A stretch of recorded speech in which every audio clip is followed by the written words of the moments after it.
Hi you guys, and welcome to A Soul's Experience, a channel dedicated to helping the human race remember who we really are. You know, I was sitting in the car, I was doing some renovations, putting the red and black in, sorting out the vents and stuff, and just had the music playing, and I thought, every now and again a little voice whispers to us to be silent. So I turned the music off, listening to a bit of Red Hot Chili Peppers, you know what I mean? And started talking and realised that what I've been doing when I talk to God is I've been talking to God like I'm talking about God to God, as if I'm talking to a friend about another friend. So, me and God. So I'm talking to God and I'm going, me and God, you know, we have this, you know, and then we do this, and then what happened was this time. And I'm not talking directly, I'm talking to God about himself. And I'm thinking, why don't I just cut that rubbish out and get more personal? Let's get real personal with our Creator. And God, I'm still talking to you now. I know you're here with all of us all the time, listening, watching. And I believe, I was talking to you, talking to God, and talking now to the audience, who are also God, and I am also a part of God. So this is a real divine situation we got going on here. It's beautiful, beautiful spiritual divine situation. And I just feel like our jobs at the minute as humans, as spirits, as a combination of the two in this physical plane, our job right now is to maintain a level of faith beyond what we have before. Maintain faith in all areas of our life. And I'm talking about the mistakes we're making. Have faith that the mistake was made for a reason. The bad days especially. I had a bad week.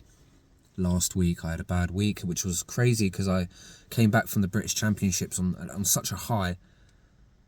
And then it was back to normal life, and this kind of, it's like I'd gone from this week of hotels and travelling and training and competition back to school runs, cooking, cleaning, and it was a massive dramatic change back to reality. But God reminds us all the time that we must find joy in all situations and love in all situations. And even, I mean, the gift of having a family to cook for, I am so grateful. I have children, a wife. I have a family, which I never had before, really. You know, I went through lots of time on my own, through homelessness, imprisonment, rehab, addiction. You spend a lot of time in a cell or on the streets, in a tent on your own somewhere, or it's a very isolated world, addiction. Because the other addicts you're really with are kind of in their own little world of addiction, and you're kind of codependent if you are sort of hanging around other addicts. But a lot of the time is spent on your own in struggle, in sickness, and in depression, and in depravity, in devilish energy of negativity and despair. So, to be gifted a family to cook for, to clean for, to look after, to be gifted a vehicle to drive so I can see my extended family and my siblings and brothers, sisters, we live all over the country. So to have a vehicle, I mean, to have, if we're going to get serious with gratitude, people, I got up this morning, I was thirsty, and I whacked the kettle on, I boiling hot water, and I made a cup of coffee within minutes. Fresh milk out of an electric fridge, you know, fresh milk, fresh coffee. Sugar imported from another country by boat off the sugar cane from a tropical land that I've never seen. If we're going to talk about gratitude, the fact we can just get up in the morning and turn on a tap, and drinking water might not be the best drinking water, full of fluoride and all that stuff, but it's kept me alive for 37 years. It's kept me alive for 37 years, and that is by the grace of God that I was born into. By the grace of us and our pre-planning of our birth lives, and by the grace of our spirit guides and our soul progression where we need to be right now, by the grace of it all, the divine plan The whole divine, intelligent plan that plays behind the scenes that we rarely think about. By the grace of that divine plan, I was born into a country where finding water wasn't gonna be a struggle.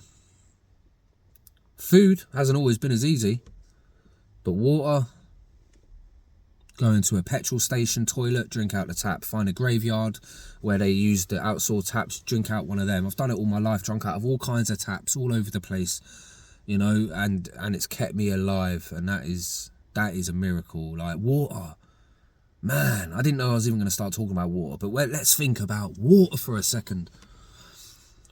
A transformative energy that can be a mist. It holds the clouds that hold the life-giving source of all. Without water, there is nothing at all. I'm trying to work out whether light and water are... I know light. Without light, there is nothing. Without light, there is no water, in fact. But without darkness, there is no light. Whoa. Heavy.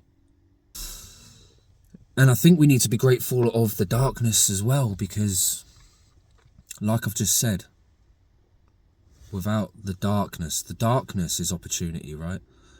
Before the light came into existence, there was a nothingness and an eternal everything of every possibility that could be, that ever could be, that ever could exist, that has existed and will exist in a moment of no time, inside a vacuum of no space, is a unlimited amount of opportunity in the darkness to breathe into existence, to think into existence, to sing into existence, our very existence. So we must be grateful that inside all of us is a universe of light and dark.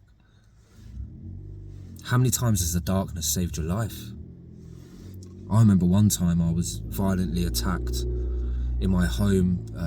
I think it was a burglary. I don't know what it was, but 3 people broke in and I was asleep on the couch at midnight.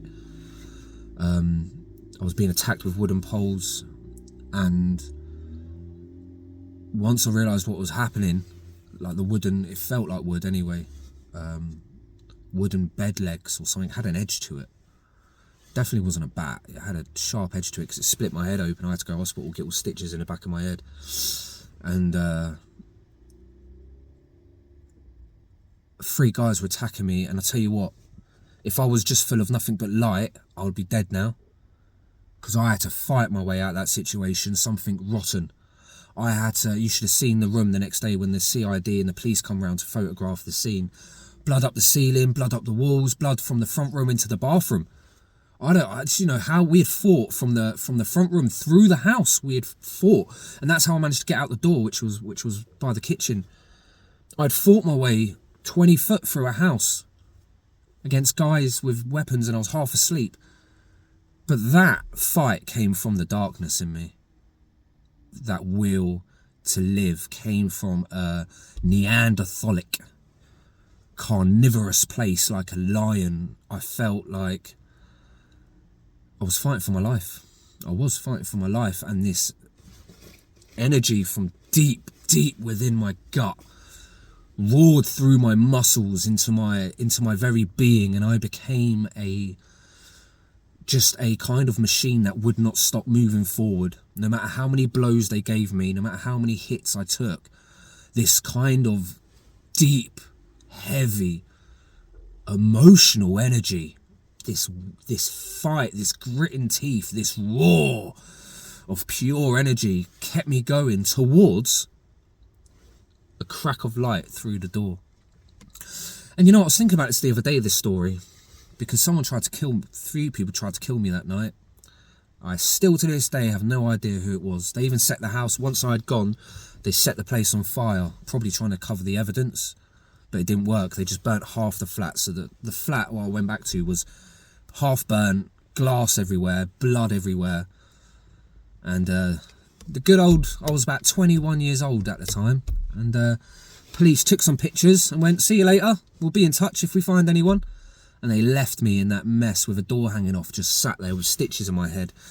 So I had PTSD from that, and that is the exact reason I ended up homeless the first time, is I couldn't sleep in that flat. I was having nightmares about people breaking in. I had a screwdriver jammed underneath the door to hold it closed where they had booted the door through, and there was no care afterwards to look after victims like that. If I was a woman or a child, different story. I'd have been put in a nice little secure place somewhere, but as a bloke, you're kind of just left in your own blood and glass and burnt down flat to get on with it, unfortunately. You know, as a 21-year-old, you're kind of like, you're a man now, crack on. But anyway, I had serious PTSD after that, and I spent a couple nights in hospital getting my head stitched up. They have to monitor you for 24 hours to make sure you don't fit or go into concussion if you have a head injury. So in that whole 24 hours, I had the old Bill turning up, the CID, going, "Who's tried to kill you? Come on, stop covering for him." I was like, listen, if I knew who tried to kill me, I'd bloody tell you. I'm terrified of going back to that place. But anyway, I went and lived on the streets after that. And then but if I was the story, this is what gets me. It was midnight and I lived in a basement flat. So you had to go through a door, down about 15 stairs to another door that led round into this dungeon-looking bedsit place with a front room, kitchen and a toilet off to the side. And it was pitch black, midnight. And when I was defending myself against these guys fighting for my life, there was a crack of light coming through the bottom door. And I've thought about this. How the heck was there any light? It wasn't like a little bit of street lamp or something. It was like a white light that was coming through this tiny crack that the burglars had left open. It looked like they tried to close the door behind them, but it hadn't quite closed. There was a tiny crack, and this light, I could see this light clearly, and this voice in my head said, "Go towards the light." And that's all I'd done, is I fought and fought and fought. And obviously they were knocking me back, knocking me around the room, getting thrown around. I was fighting back. And I just kept fighting towards this light. Until in the end, I remember being on my hands and knees, crawling.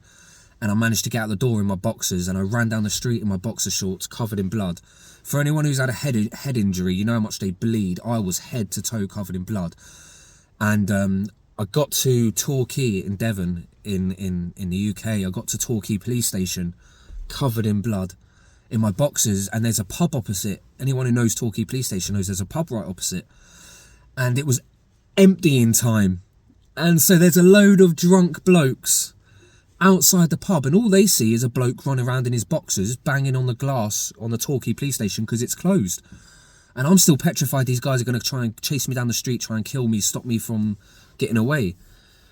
So I'm banging on the glass and I hear, "Oi, who's this bloody wrong'un in his boxers? Look, oi lads, look at this guy over here in his boxers, like causing, what's he up to?" So they run over the street thinking I'm a troublemaker, and I turn around, and as I turn around they see I'm covered in blood, and they go from angry to, "Oh fucking hell, get an ambulance, get an ambulance." They realise I've been attacked or I'm dying, and that's the last thing I remember. I passed out from, I think, blood loss, I'm going to say. But I went unconscious on the steps and I woke up, I remember like flashing, I remember moving in the ambulance, then I woke up in the hospital with them waking me up. They were just about to stitch up my head in that. And they had to move me from the hallway into some place, and I was just coming round. And they were just like disinfecting the back of my head, and had to keep changing the bedding from the amount of blood I'd lost out my head and stuff. And but that light saved my life, and I wasn't religious or spiritual or anything at the time. And I bet you, guys, if you think back in your life, how many times has the light saved your life? How many times was you drowning and you saw a light and it was like bounce up to that light, and it was to get to the light to take your breath? How many of us got stuck somewhere and it was the light that we saw that led us out of the cave or out of this or out of the attempted murder situation I was in at the time? The light, man. It was the light. Every time it's the light that saves us. But that night it was a combination of the light and the dark, because I needed the energy. I needed the violence and the ferociousness to fight, to save my life. And the light was the guide. So oh my God. Oh my God. Realisation on camera. fucking prophetic moment on camera. The dark was the driving energy and the light was the guide. If we can use our dark parts as energy, but use the light to guide, then surely that is an unstoppable force.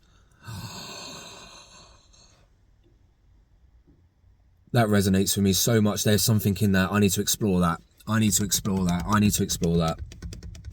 There is something in that. Why does Carl Jung come to mind? Carl Jung springs to mind somehow. I know he spoke about shadow work and exploring the dark part of us to achieve, but I've never heard of the light and the dark being matched as energy and guidance, energy, fuel and direction, you know, propulsion and fucking, you know, in the right, don't you know?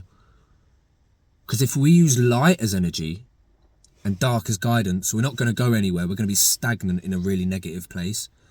But if we use the darkness as the energy, the driving force, the things we don't want, the things that we want to change, and then we use the love, the light as the guidance to push that energy, that's literally, I feel, how the universe was created. And if we can use that energy inside all of us to create in our own lives, then surely we will be an unstoppable force.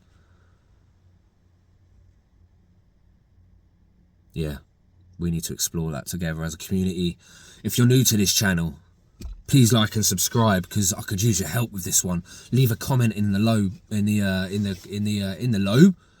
Leave the comment in the low, in the section below, so I can get back to you about this. We need to talk about this, community. What do you think about using your dark parts as the fuel to push you forward, to make change, to use the light as guidance to guide that energy so we can become literally the universe in live incarnate? We can be the black hole and the amoeba. We can be the nebula and the galaxy and the star system and the CME and the SME, and we can be it all, can't we? As spiritual loving beings, if you're a returning viewer, you know I love you guys. You know I love this community we have. I respect all of you for keeping on with this channel and watching, because it is growing. And one day we can look back when this channel is at 1 million subscribers, you can say you were one of the first and you've been here from the start. Soul experiences, my beautiful soul experiences. Carry on with your soul experience. And I want to thank you for being down here on planet Earth with me and all of us at this great time of awakening. This channel is about spreading the message of love, and that we do not die. That you are a unique fingerprint on the finger on the hand of the divine themselves. Yes, you are. Yes, you are. And I'll see you soon. Take care. There's not much to do when all I can is thinking about you.